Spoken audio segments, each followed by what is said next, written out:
देखने में आपको ये बिरयानी लग रही होगी, लेकिन ये बिरयानी नहीं, अखनी है और बनी है ये कल के बचे हुए आलू गोश्त के सालन और चावल से। कैसे? आइए जानते हैं।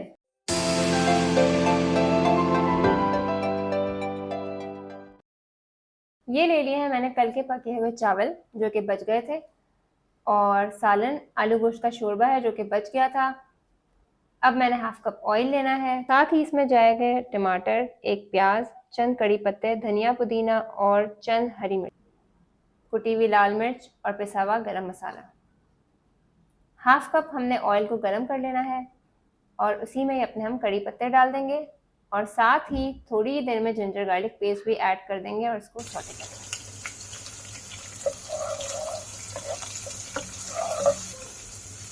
अच्छी सी खुशबू आना शुरू हो जाएगी। अब हम ऐड कर देंगे कल का बचा हुआ आलू गोश्त का सालन। मिक्स करेंगे ताकि कड़ी पत्ते की खुशबू, लहसुन अदरक की खुशबू मिक्स हो जाए। अब डालेंगे इसके अंदर हल्दी, हाफ टी स्पून के करीब हल्दी डाली है मैंने और थोड़ा सा पानी ऐड किया है क्योंकि इसके अंदर हमें अपने राइस ऐड करने हैं जो कि पके हुए हैं ऑलरेडी। तो ये चावल कल के जो बचे हुए हैं ये मैं थोड़े थोड़े करके ऐड करूंगी, ऐड करके फोल्ड करूंगी, मिक्स करूंगी कि सारे चावलों को हमें सालन के साथ अच्छी तरह मिक्स करना है।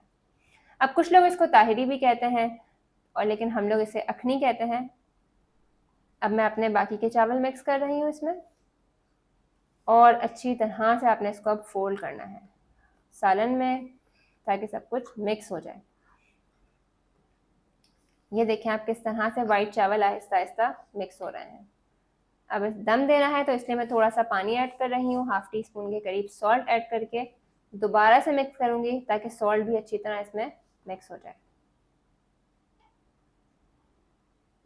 मिक्स करने के बाद मैं इसमें ऐड करूंगी प्याज और एक टमाटर। इनको मोटा मोटा काट लिया मैंने, बिल्कुल भी बारीक नहीं काटना, ये ऐसे ही अच्छे लगेंगे पक के। अब धनिया पुदीना डाल के गार्निश कर रही हूँ। हरी मिर्चें जाएंगी, बड़ी छोटी दोनों डाली है मैंने, बहुत अच्छा फ्लेवर देंगी इसके अंदर। कुटी हुई लाल मिर्च डालूंगी मैं 1 टीस्पून के करीब। जो लोग कम स्पाइसी खाते हैं वो स्किप भी कर सकते हैं, कम ज़्यादा कर सकते हैं। पिसा हुआ गरम मसाला एंड में जाएगा 1 टेबल स्पून के करीब और मैं इसको ढक रही हूँ कुछ देर के लिए। 5 से 7 मिनट के बाद मैंने इसको हटाया है और अब मैं इसको मिक्स कर दूंगी अच्छी तरीके से ताकि हमारे टमाटर प्याज सब गलना शुरू हो जाए, ऊपर ही नहीं रखना हमने इनको। अब मैं इसको 10 से 15 मिनट के लिए दम पे लगा दूंगी मीडियम फ्लेम पर। अब जब ये मैंने हटाया है, जो खुशबुएं आ रही हैं ये मैं आपको बता नहीं सकती कितनी मज़ेदार सी खुशबू आ रही है। इसको अच्छा सा मिक्स देंगे और इसके बाद हम इसको करेंगे डिश आउट, अपनी प्लेट में निकालेंगे इसको। बहुत ही अच्छी खुशबू आ रही थी, ज़रूर बनाइए और मुझे बताइए कैसे बनी। बचे हुए खाने को बिल्कुल भी ज़ाया नहीं करना चाहिए। मैंने अपनी तरफ से कोशिश करी है कि आप लोगों को बताऊं कि कैसे एक ज़बरदस्त सी डिश क्रिएट कर सकते हैं हम कल के बचे हुए सालन और चावल से। कमेंट करके मुझे ज़रूर बताइएगा आप लोगों को ये डिश कैसी लगी। चैनल के मोटिवेशन के लिए सब्सक्राइब करें, लाइक करें। Thank you so much for watching. Until then take good care of yourself. अल्लाह हाफिज़।